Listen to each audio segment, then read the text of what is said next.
Aleluya. Hoy nos toca Marcos capítulo 15, versículo 21 al 47. ¿Sí? Y hoy vamos a hablar sobre el rey de los judíos.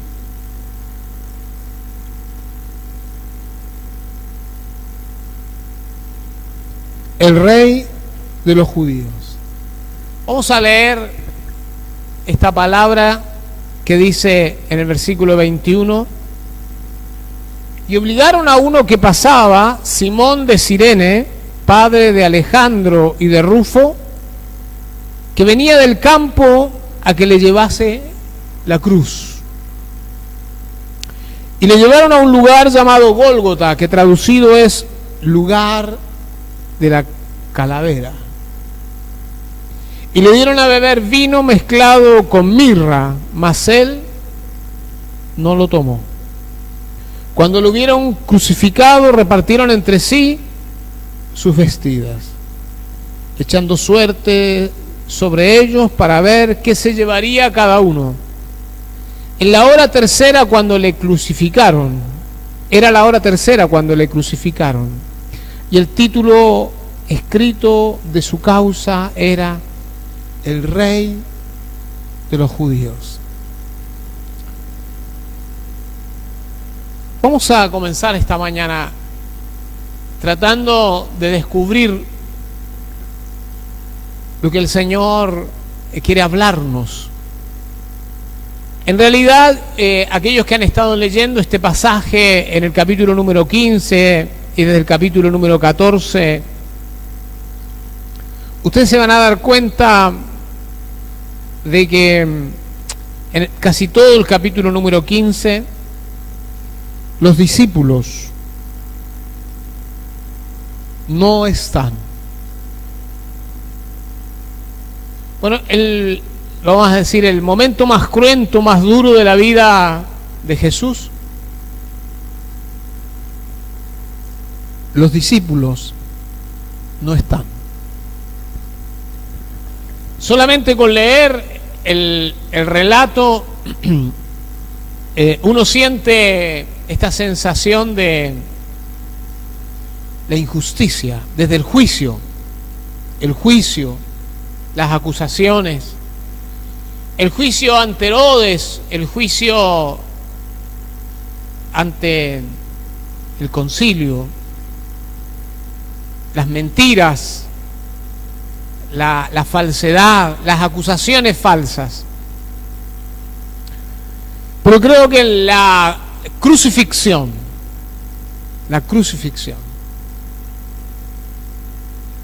es el punto más doloroso, porque la crucifixión genera esto de el dolor extremo. Jesús había sido golpeado, había sido avergonzado, había sido burlado, lo habían abofeteado y le habían dado de trompadas, y le habían dado con una caña, ¿sí? Y le habían colocado la corona de espinas, pero todavía no había sido crucificado. Y ese hombre desfigurado, porque ya estaba desfigurado, es el relato que nosotros nos enfrentamos ahora. Es un relato extremo, es el relato de una injusticia total en el mundo, ¿sí? En un mundo romano, donde el mundo romano, si ustedes, los que saben esto, si ustedes leen con detención, el mundo romano de esa época era uno de los mundos que hasta el día de hoy, cuando leemos el derecho romano, y el derecho romano nació en esa época. Más los romanos se sentían orgullosos de su derecho, de su elaboración del derecho. Incluso más, cuando una persona estudia abogacía hoy, tiene que leer el derecho romano, que tiene que ver con esa época, con ese tiempo. Y sin embargo, a Jesús no se le pudo hacer justicia. ¿Por qué no se le pudo hacer justicia? Por eso estoy hablando del rey de los judíos. ¿Por qué no se le pudo hacer justicia? ¿Sí? Porque de alguna manera el pueblo mismo judío, los mismos judíos, no lo habían entregado a Jesús por envidia. Fíjense ustedes la razón. ¿Se acuerdan ustedes que yo decía la otra vez? Uno de los problemas más graves que tenemos es la envidia. En nosotros, de nosotros hacia otros y de otros hacia nosotros. Cuando alguien envidia, ¿sí? Se vuelve todo injusticia. Y Jesús había sido entregado por envidia. ¿Sí? ¿Por qué? Porque el pueblo se iba tras Jesús y entonces todo lo que era el concilio, todo lo que era la gente que dirigía el pueblo, sentía que se quedaba sin el pueblo y el pueblo iba a ser cambiado totalmente y entonces lo acusaban de diferentes, vamos a decir, cosas que no decía él, pero ellos intuían que podía afectarles.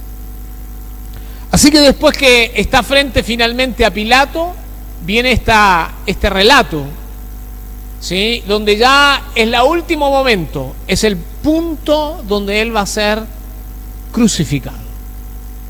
Ya ha pasado por el juicio ante el concilio judío, ya ha pasado por el juicio ante Pilato, porque Pilato, el romano, ya no pudo hacer nada. Pilato sentía que él decía: yo no hallo culpa en este hombre, no hay culpa en él, no sé lo que ustedes ven, pero yo no encuentro en él culpa.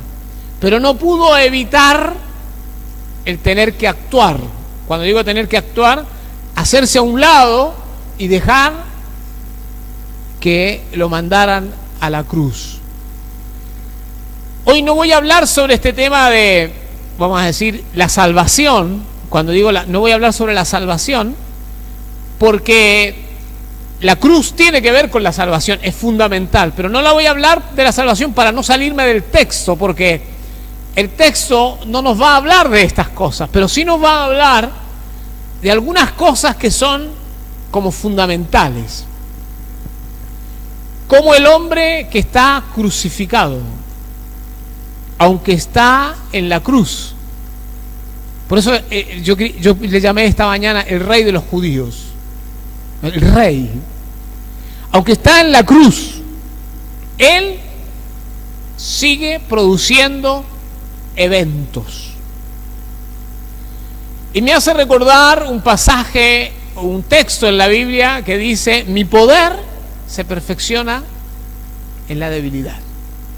Mi poder se perfecciona en la debilidad. ¿Sí?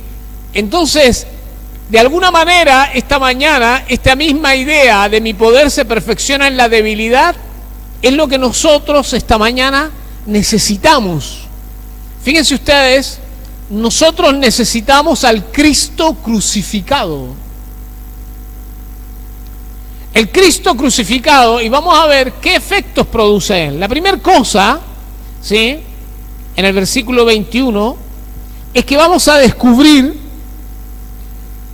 que un hombre es obligado a llevar la cruz. Bueno, en otros pasajes no aparece esto, pero es muy importante, porque fíjense lo que hace el que va a ser crucificado, el que va a ser colocado en un madero, obliga a un soldado o a un centurión romano, a alguien, a decirle a otro: llévale la cruz, llévale la cruz. Colocate la cruz y llévale la cruz. Simón de Cirene, por supuesto, este Simón de Cirene era un hombre africano, para decirlo de una manera. Cirene está en África. Simón de Cirene. Él es un hombre africano y viene para llevar la cruz del Señor. Después aparece en otro lugar, que en realidad era el padre de Alejandro y de Rufo, ¿sí? Que lo encontramos a Rufo, lo encontramos en Romanos. Finalmente, Simón de Cirene se convirtió al Señor. O sea, la cruz que le pesó, la cruz que tuvo que él llevar, lo condujo a una transformación, de tal manera que se transformó él y se transformó a 2 hijos suyos. O sea, llevar la cruz para Simón de Cirene no fue simplemente una obligación, sino que el Señor produjo en él, fíjense esta idea, produjo en él una transformación, un cambio.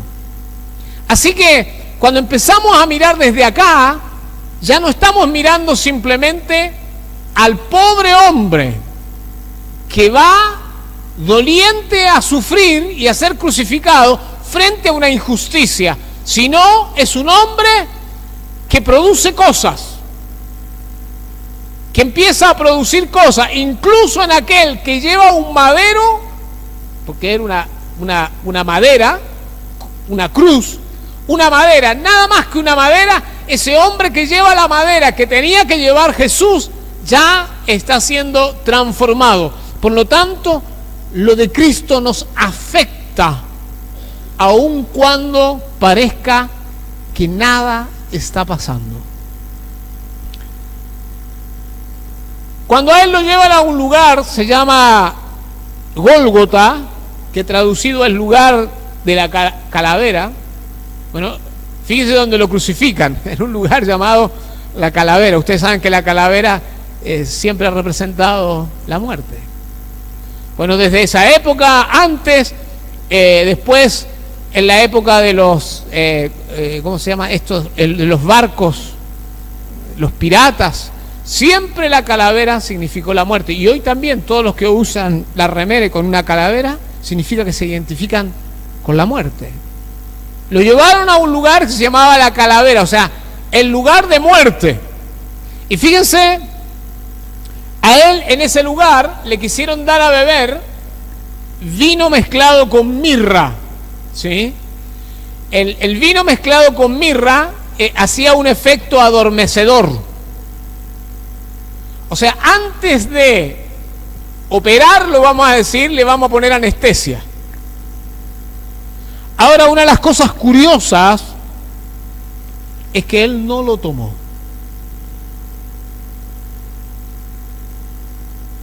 Él lo van a crucificar, y la crucifixión de Jesús, ¿sí?, tiene que ver con las heridas en sus manos. Por lo tanto, la herida en la mano tiene que ver con los clavos, y los clavos tienen que ver con esto de un sufrimiento extremo. Pero en este sufrimiento extremo, Jesús, el de Nazaret, el que estamos mirando en la escena, él no toma o no se pone lo que adormece su cuerpo para poder soportar con mayor entereza, con mayor fuerza. Él está entregado al dolor. Por eso Isaías dice, como oveja fue llevado al matadero, sin necesidad de anestesia. Cuando lo hubieron crucificado, repartieron entre sí sus vestidos, echando suerte sobre ellos, para ver qué se llevaría cada uno. Y a medida que va pasando cada escena, cuando lo crucifican a él, Marcos no hace acento en otra cosa más que en el vestido, ¿no? Porque cuando a él le quitan la vestimenta y echan suerte sobre la vestimenta, ¿no?, la juegan, ¿quién se la lleva? ¿Quién gana la vestimenta de este maestro? Se está cumpliendo la escritura. O sea que a medida que el maestro va sufriendo, se va cumpliendo la escritura. Y esto es lo grave, vamos a decir así esta mañana, que la muerte de Jesús no es simplemente la muerte de un hombre bueno, no es la muerte de un hombre doliente, no es la muerte simplemente de alguien que va a salvar a la humanidad, sino es la muerte de alguien que va produciendo cosas. A medida que le van pasando cosas a él, la escritura se va cumpliendo, y esto es lo que a mí me asusta. Cuando digo me asusta, en este sentido de decir, Dios, nada de lo que Él hizo, nada de lo que Él generó fue casual. Todo tenía que ver con la escritura. En el Salmo 22, 18, ¿sí? Cuando ustedes ven la referencia ahí, el Salmo 22, 18, y dice, era la hora tercera cuando le crucificaron. Bueno, y yo quería mostrarles esta mañana, simplemente para ayudarnos, para entender esta idea, las horas y los días del tiempo bíblico, ¿sí?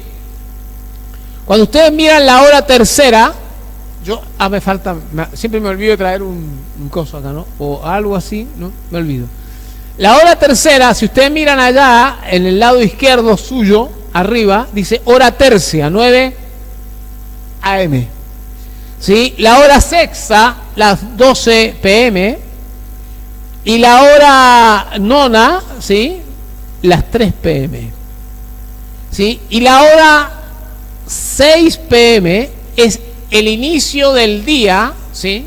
El inicio del día para los judíos.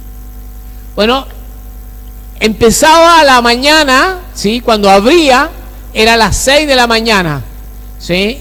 A la hora tercia. Entonces, ¿cuándo crucificaron al Señor? A las 9 aproximadamente de la mañana. Esto es interesante, ¿sí? Para que nosotros entendamos, ¿sí? Esto de a qué horas, bueno, cuando dice la hora tercera, ¿cuándo le crucificaron? En el libro de los Hechos, capítulo número 2, versículo 15.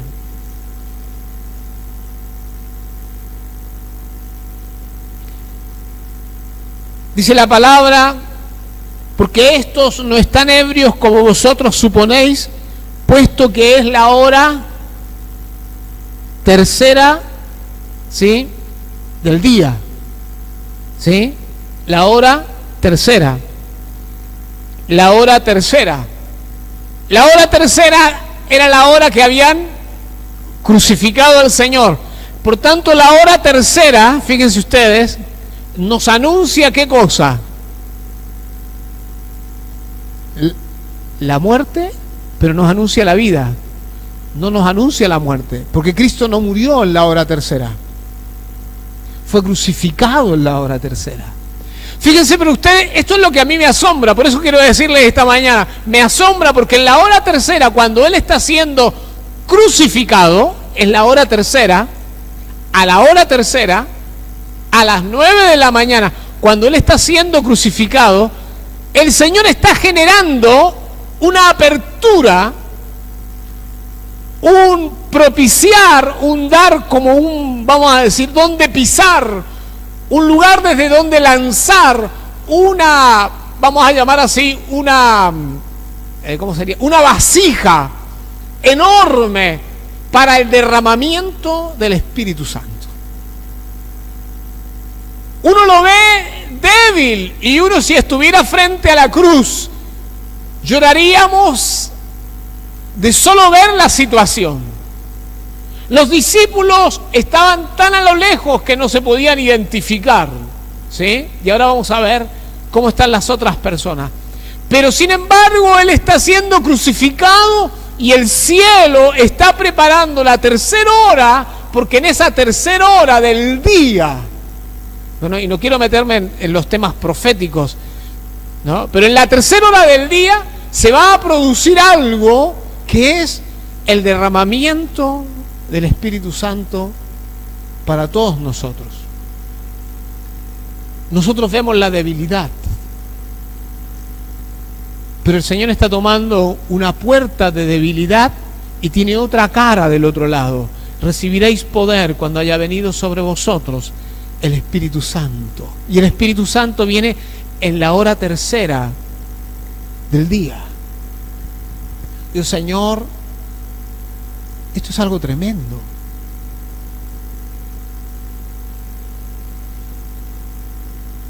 Y el título escrito de su causa era el Rey de los Judíos, la causa. La causa por la que le crucificaron era la siguiente, porque él había dicho: yo soy el Hijo de Dios. ¿Tú eres el Hijo de Dios? ¿No? ¿Se acuerdan ustedes? El sumo sacerdote le dijo: tú eres el Hijo de Dios. Lo juramentó, ¿no? Y si a usted lo juramentan, usted tiene que responder. Y Jesús dijo: tú lo has dicho.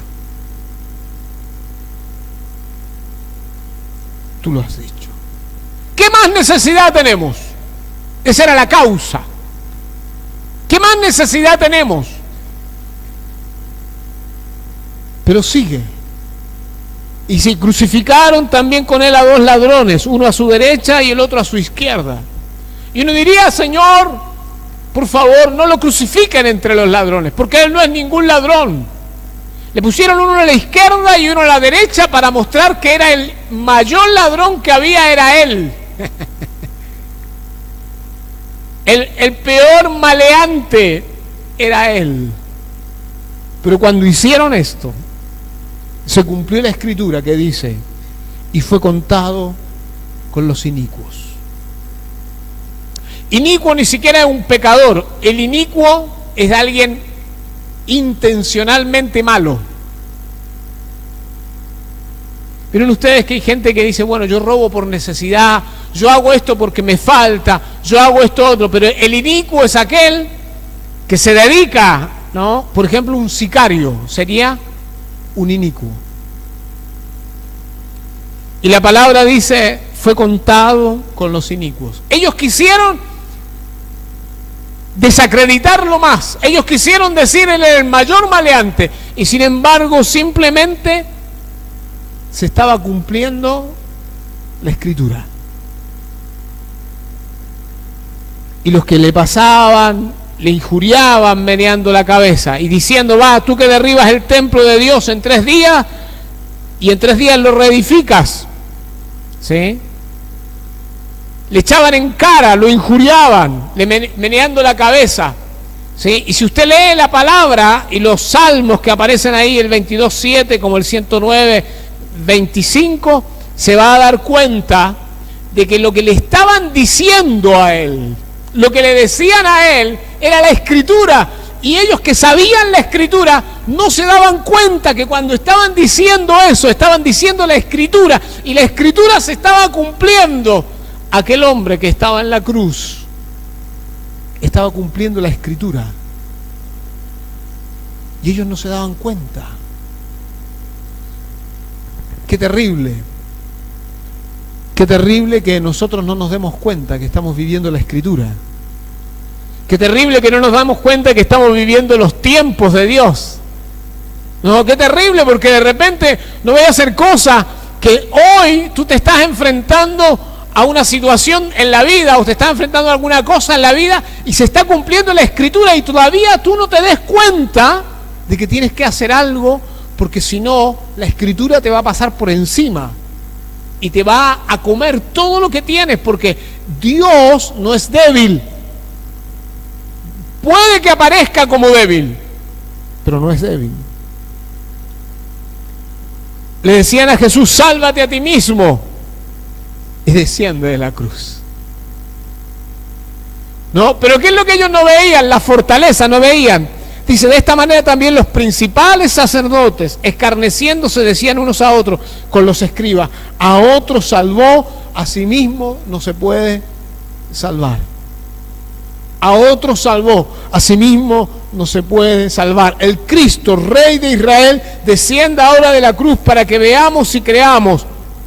También los que estaban crucificados con él le injuriaban. Fíjense cuánta gente alrededor injuriándole, ¿no? Injuriándole significa diciéndoles palabras que lo avergüenzan, pero no lograban avergonzarlo, no lograban sacarlo de la cruz, no lograban desmoralizarlo, porque esta era una de las cosas más tremendas. No lograban hacerlo dudar, no lograron hacerlo sentir que se había equivocado, no lograron hacerle escapar una palabra de decir: gente de Jerusalén, me he equivocado. No lograron arrancarle una palabra de duda, una palabra de temor. La hora sexta. Cuando vino la hora sexta es el mediodía. En ese mediodía ocurrió algo. Dice, hubo tinieblas sobre la tierra. Tinieblas sobre la tierra. ¿Usted se imagina a las 12 del mediodía que baje una nube acá? Impresionante. Al mediodía las nubes no continúan. ¿No? Nosotros estuvimos ahí en Catamarca, ¿no? Y más o menos al mediodía se despeja, ¿no? Para las 5 o 6 de la tarde empiezan a aparecer las nubes de nuevo, pero para el mediodía se despeja. ¿Sí? Ahora la tierra se llenó de tinieblas al mediodía. Lo que no era común, no es común que al mediodía se llene de tinieblas. Estaba lleno de tiniebla el monte Gólgota, no se veía nada. Estaba lleno de oscuridad. Había bajado una densa niebla de oscuridad. Aún así, todos, para ellos, no significaba nada más que hay que matar a alguien.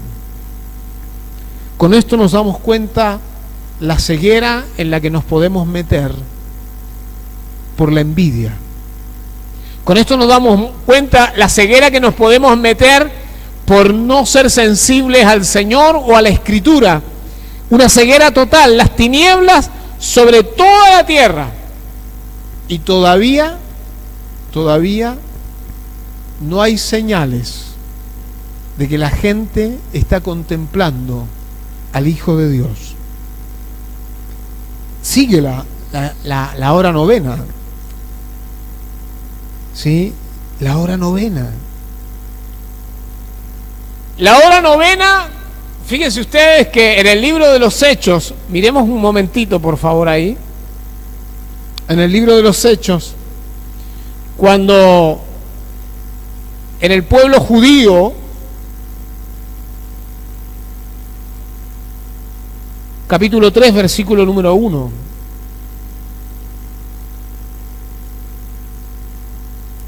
Pedro y Juan subían juntos al templo a la hora novena, la de la oración.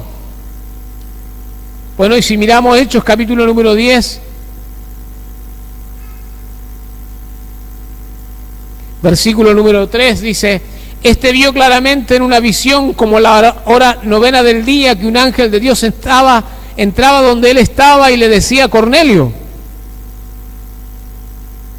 La hora novena, ¿no?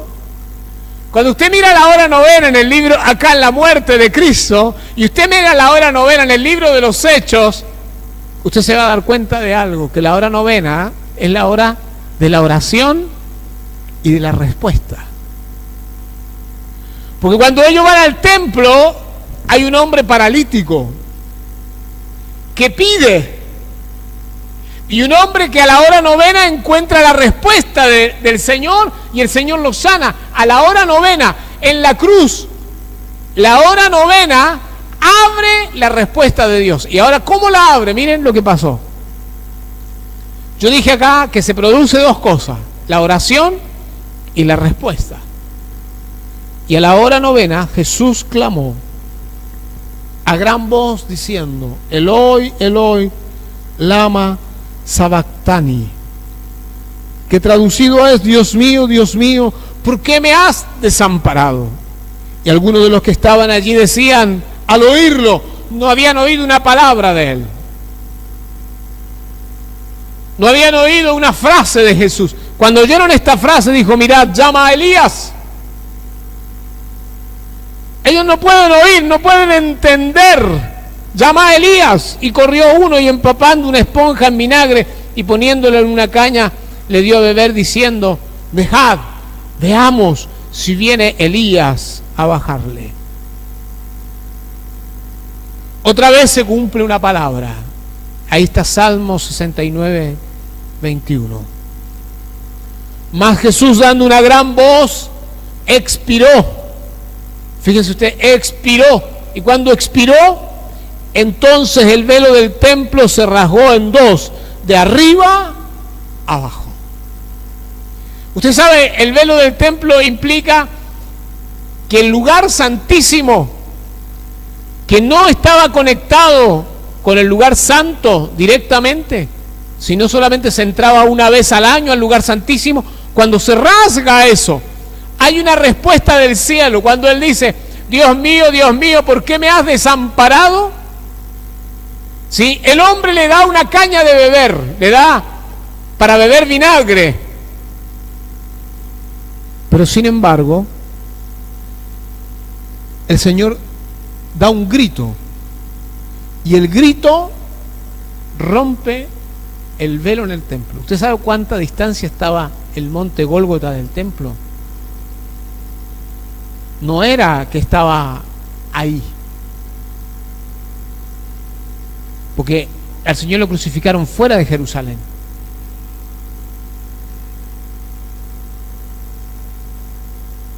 No estaba ahí, estaba a una distancia. Su grito no podía simplemente por el grito romper algo. Sería absurdo. Pero el cielo oyó a Cristo en la cruz y se rompió el velo. Y ese velo implicaba la entrada al lugar santísimo para todas las personas. ¿Y qué se produce? Inmediatamente el centurión, cuando escucha la voz, el grito de entrega, el grito, la agonía de la entrega, cuando escucha el grito, el centurión no dice: ¡ay, qué susto que me da este! ¿Por qué no deja de gritar? Fíjense lo que dice el centurión. Después que había clamado y había expirado así, dijo: verdaderamente este hombre era hijo de Dios. Y déjeme ahora preguntarle: ¿dónde están los discípulos? ¿Dónde están los que aman a su maestro? ¿Dónde están los que se habían juramentado una noche anterior: mi vida daré por ti? No podían participar de ese evento porque no tenían la fuerza para hacerlo. Pero Él iba a hacerlo porque estaba preparado para eso, estaba destinado para eso, había sido aprobado para eso. También había algunas mujeres mirando de lejos. Y me llama mucho la atención esto. Había mujeres. ¿Y los discípulos? No sea que muchos de nosotros seamos como los discípulos. Que el Señor tenga que preguntar a los discípulos. Estaban las mujeres. Ahí estaba María Magdalena. Ahí estaba María, la madre de Jacobo el menor y de José y Salomé, quienes cuando él estaba en Galilea le seguían y le servían, y otras muchas que habían subido con él a Jerusalén, otras mujeres. Fíjense ustedes, las que estaban con él eran mujeres. ¿Y los discípulos?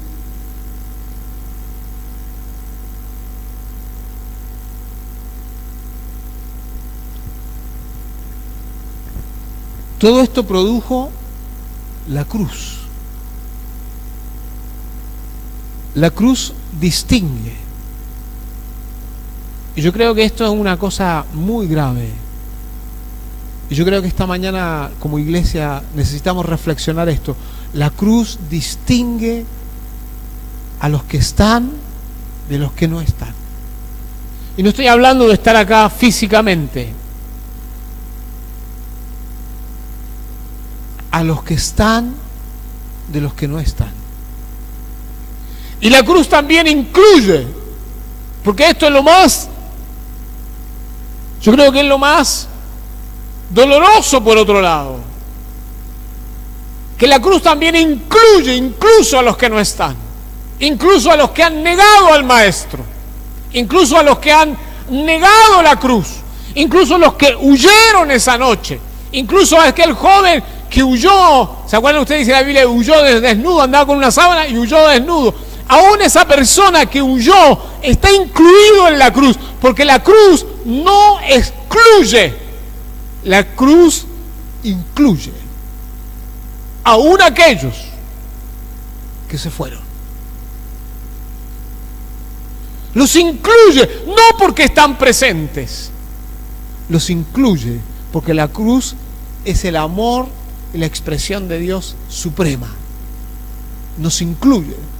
Y eso a mí me conmociona, porque yo digo, Señor, y si yo te fallara, y si nosotros te falláramos, y si la iglesia fracasara, y si todos nosotros fracasáramos, aún así, la cruz nos incluye. Cuando estoy hablando de fracasar, no estoy hablando de pecar, no estoy hablando de robar, no estoy hablando de matar, estoy hablando de fracasar como fracasaron ellos. Negar al Maestro frente al dolor, negar al Maestro frente a las situaciones.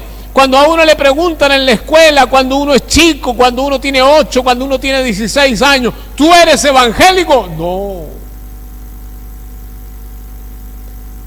¿Me entiende, no? Cuando el maestro en la clase se ríe de los que creen y dice, ¿y alguno de ustedes cree?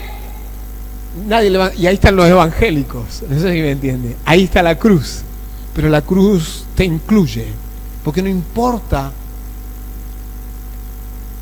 nuestra negación, lo que importa es que la cruz también incluyó nuestra negación, porque era necesario.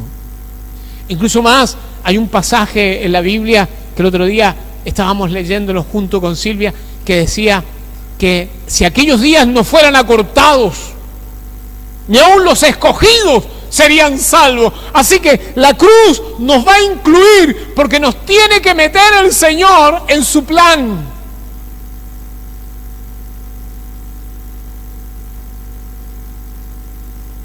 Y apareció un José de Arimatea a la noche. Cuando dice la noche, ¿sí?, todavía no había oscurecido, estaba anocheciendo en realidad. Ponen ustedes acá a las 6 p.m., para allá, como entre las 5, las 6 de la tarde. ¿Sí? Apareció José de Arimatea para pedir el cuerpo del Señor. ¿Y quién era José de Arimatea?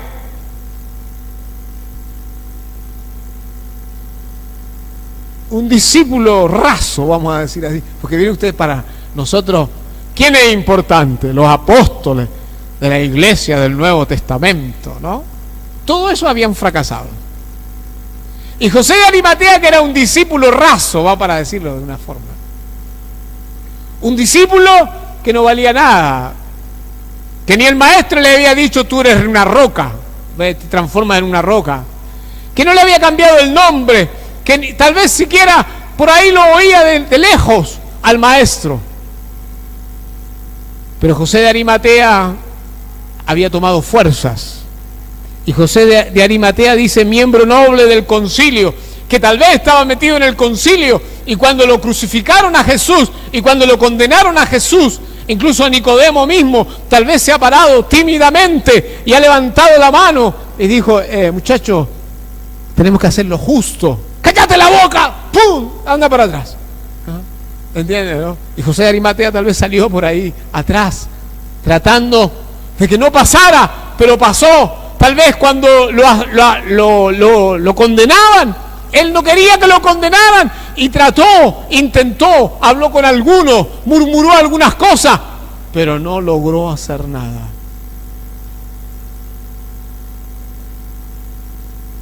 Él fue y le dijo, denme el cuerpo a mí.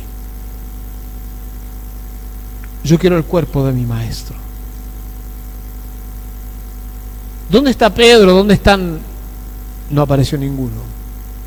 Pero José de Arimatea,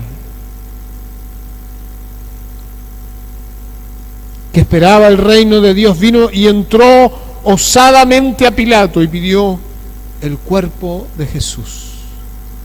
Fíjense lo que sigue produciendo la cruz. Nos hace valiente a los cobardes. Y a los valientes los hace cobardes. Miren ustedes, Pedro dijo, no maestro, yo no te negaré, y todos los demás, no, nosotros no. Todos cobardes. Todos los valientes cobardes. Los cobardes se hicieron valientes.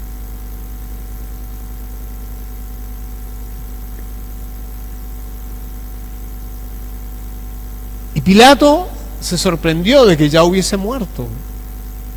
Qué rápido se murió tan rápido. Y haciendo venir al centurión le preguntó si ya estaba muerto, e informado por el centurión dio el cuerpo a José, el cual compró una sábana y quitándolo lo envolvió en la sábana y lo puso en un sepulcro que estaba cavado en una peña e hizo rodar una piedra a la entrada del sepulcro. Recuerden que a Jesús solamente se le pusieron, vamos a decir, se le hicieron, ¿cómo diríamos? Una muerte de emergencia. ¿Viste cuando moriste y te llevan rápido al cementerio? Una cosa así. No alcanzaron a hacerle todo lo que había que hacerle, porque al otro día, cuando era el primer día de la semana, vinieron las mujeres para ungir el cuerpo del Señor, que ya había pasado un poco de tiempo, y vinieron a prepararlo, no lo prepararon. Por eso el Señor dijo, cuando vino esta mujer y le ungió el cuerpo, dijo, está preparando mi cuerpo para la sepultura. Que por supuesto uno no lo entiende cuando está ahí, porque está vivo, pero lo estaba preparando para la sepultura. Y dice la palabra que lo puso en un sepulcro, que estaba cavado en una peña, e hizo rodar una piedra a la entrada del sepulcro, hizo rodar una piedra. Esa era la sepultura de José de Arimatea, esa era la sepultura que él había comprado para él. Era un hombre rico y había comprado una sepultura y él lo colocó ahí, y las mujeres y María Magdalena y María madre de José miraba dónde lo ponían. La indignidad de las personas, la indignidad de María Magdalena no hizo que la cruz la avergonzara. Ella estaba ahí, estaba donde iba el maestro, lo agarraba en el cuerpo y ya lo seguía. Los discípulos no estaban, los varones no estaban.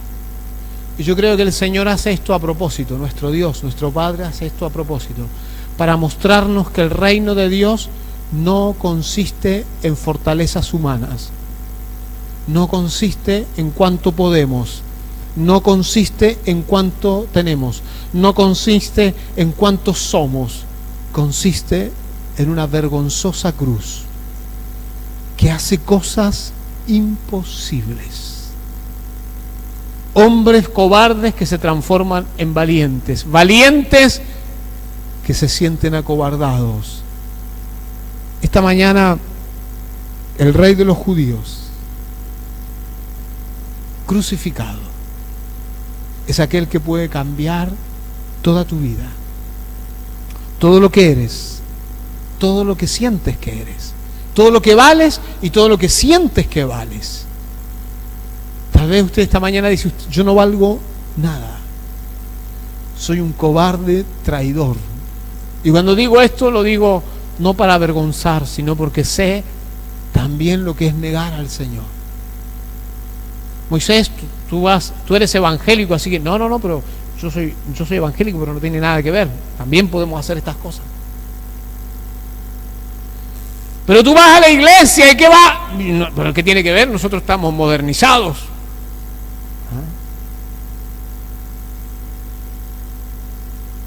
Pero estas cosas no es para ustedes, porque ustedes, no, eso no es así. Eso es para los otros evangélicos.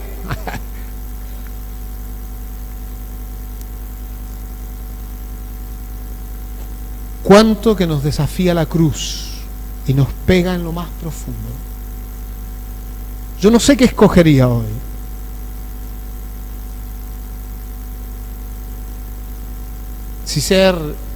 No sé qué escogería usted, si ser María Magdalena, José de Arimatea, el centurión, los discípulos, los principales sacerdotes. ¿Quién elegiríamos ser?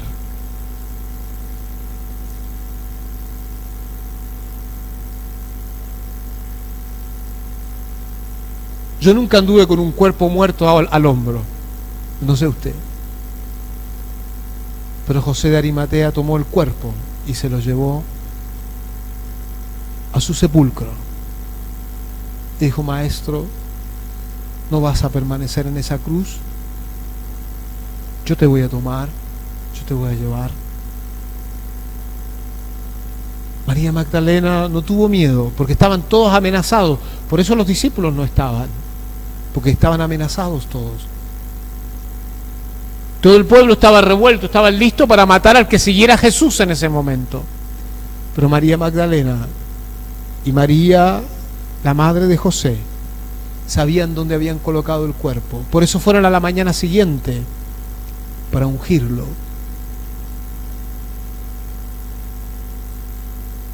¿Qué vamos a hacer esta mañana con la cruz? ¿Qué vamos a hacer esta mañana con el crucificado? Yo creo que frente a la cruz nos sentimos débiles. No sé cuánto. Tal vez algunos sientan la valentía hoy y decir: yo voy a hacer cualquier cosa. Pero yo esta mañana quiero elegir la debilidad, porque yo encuentro fuerzas en la cruz. En la cruz hay fuerza. Tal vez usted no pueda enfrentarse al mundo, porque el mundo es tan atractivo, y usted niegue a Cristo tal vez, y usted diga: esta mañana, pastor, he tenido que negar al Señor, he tenido que, esta semana me pasaron cosas terribles y tuve que negarlo, lo he negado, me dejé llevar y estuve frente a cosas, he estado frente a situaciones, aún sabiendo de la cruz, he sido como Pedro, he sido como los apóstoles. Pero esta mañana quiero volverme alguien valiente, quiero entrar osadamente. Decir: Señor, yo me quiero llevar tu cuerpo. Este es mi cuerpo que por vosotros es partido. Tomen, coman, beban.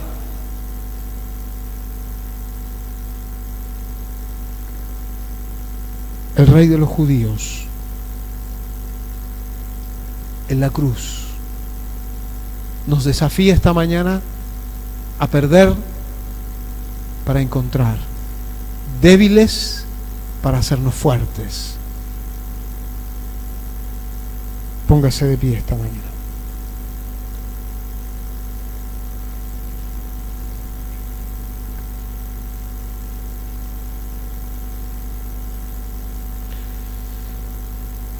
Señor, esta mañana, esta palabra nos hace recordar que ahora mismo, en este mismo momento, el cielo todavía tiene las marcas de la cruz. Cuando aquel hombre lloraba mucho en Apocalipsis, amargamente, porque no encontraba ni en el cielo, ni en la tierra, ni debajo de la tierra a nadie digno, el ángel le dijo: no llores, porque he aquí el león de la tribu de Judá. Pero cuando miramos al león, encontramos al cordero que fue inmolado, digno de abrir los sellos. Señor, cuando te contemplamos solo de este lado, de lo natural, vemos a un hombre sufriente. Pero cuando te miramos desde la realidad del Espíritu, nos vemos a nosotros, cobardes, temblorosos, con miedos y a lo lejos. Esta mañana, Señor, llévanos a ser como ese Simón que cargó la cruz. como ese José de Arimatea que tomó tu cuerpo, como esas mujeres que no se fueron a su casa hasta que no vieron que la piedra se colocó en el sepulcro. Ayúdanos a abandonar esta mañana nuestra posición cómoda o de valentía humana. Ayúdanos esta mañana. Yo le pido esta mañana que ore y que busque a su Señor. Y esta mañana entienda usted la cruz.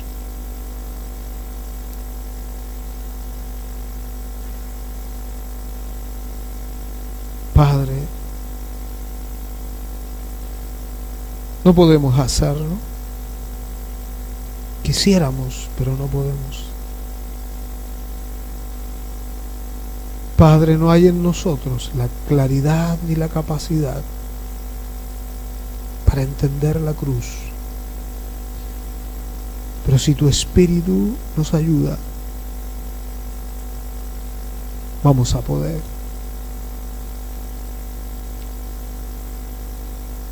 Señor, no es la inteligencia, no es la sabiduría humana, es el Espíritu Santo revelándonos al Cordero inmolado. Señor,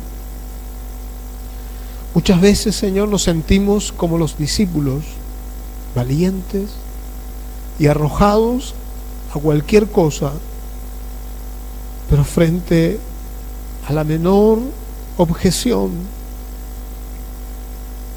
nos acobardamos, nos sentimos solos y vacíos. Señor, esta mañana haznos como aquella gente que puede, porque tú le das gracia para poder.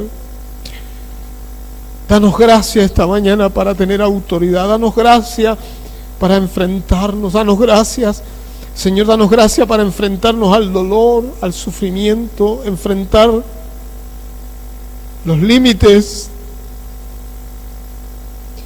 Danos gracia. Ven, Señor, así como tú le decías a tus discípulos y a aquel hombre le decías, pon tu mano aquí, mete tu mano y sé creyente. Señor, esta mañana queremos conocerte más, como nunca te hemos conocido. Maestro amado, Rey de reyes, Señor de señores. Tu debilidad es la fuerza del Padre. Tu debilidad es la fortaleza. Todo lo débil que parece que es tuyo, en realidad es toda la fuerza que transforma hombres y mujeres. La cruz es la que define, Señor, de qué lado estamos. Y esta mañana tu palabra, la cruz, está definiendo para dónde vamos. Padre, acá hay una iglesia que espera en ti. Está expectante de tu persona. Por favor, esta mañana rinda su corazón. Por favor, esta mañana entréguelo todo. Por favor, esta mañana le ruego a usted, le pido, le suplico que usted tenga en cuenta esta muerte como el precio más grande.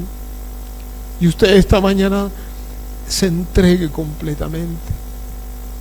Si no has sido cambiado, no has sido transformado, si de alguna forma y de alguna manera todavía continúas con un vicio, todavía continúas aferrado al odio, a la amargura, si todavía continúas aferrado a la envidia, si todavía continúas aferrado a las pasiones sexuales, si todavía continúas aferrado a las pasiones de la vida, si todavía continúas aferrado al dolor, al sufrimiento, al engaño, a la mentira, esta mañana la cruz es lo que define tu vida. Señor, esta mañana inflúyenos, ayúdanos. Señor Jesucristo, ven esta mañana. Toca la iglesia, tócala. Desátala.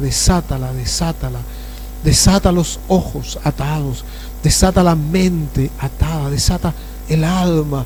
Queremos recibir esta mañana la persona de Jesucristo, abrir nuestro corazón. Aleluya. Sí, Señor, sí, Señor. Sí, Padre, sí, Padre. Sí, Señor. Tenga un tiempo ahí de clamor, un tiempo de oración. Ahí tenga ese tiempo con tu Señor, con tu Rey.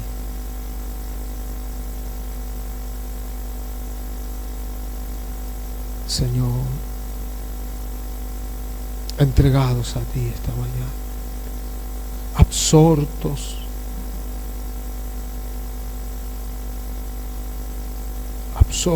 delante tuyo.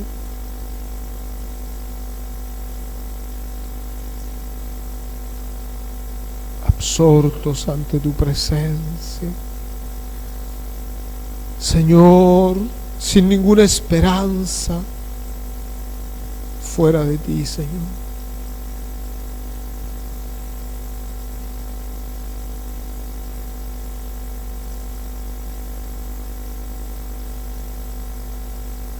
Aleluya.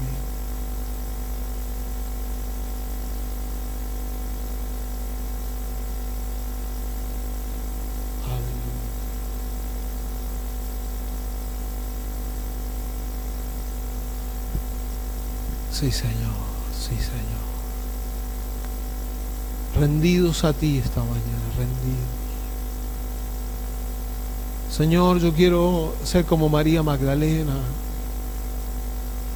quedarme cerca. Quiero ir temprano a la mañana a buscarte y encontrarme con lo que tú quieres que yo me encuentre. Quiero ser como aquella gente que parece que no vale nada, pero tú le das gracia para ser fuerte en las batallas, en las guerras, y están adelante, Señor. Quiero ser como Simón de Cirene. Quiero ser, Señor, como José de Arimatea. Quiero ser valiente cuando hay que ser valiente. Quiero estar en la cruz cerca de ella cuando hay que estarlo. Sí, Señor, sí, Señor. Sí, Maestro, sí, Señor. Aleluya.